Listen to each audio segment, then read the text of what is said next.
பார்த்தீங்க தோட்டத்தில் பிடிங்கன்னு அந்த கீரையை பாருங்க சின்ன எல்லாம் போட்டு புட்டுக்கு போட்டு மிக்ஸ் பண்ணிட்டேன். இனி இது அவிய போட போகிறேன்னு பாருங்க.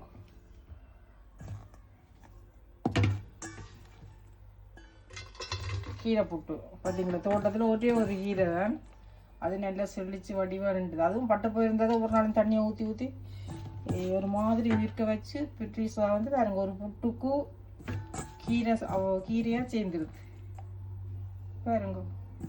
கீரை புட்டு நாங்கள் ஸ்ரீலங்கன் தமிழ் பீப்புள் எங்களோட பகுதியில் நாங்கள் கீரை புட்டு தான் அதிகமாக சாப்பிட்றோம்.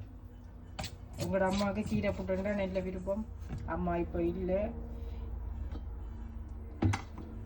அம்மா நடிகரும் கீரை புட்டு தான் வச்சு சாப்பிடுவோம். அம்மா வெஜிடேரியன் தான், ஆனால் கீரை தான் சாப்பிட்றவா.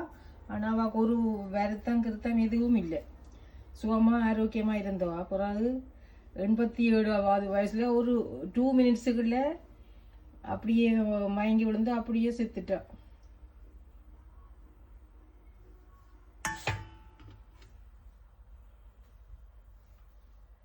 கீரை புட்டு அவியுது, சரி அவ்வளவுதான்.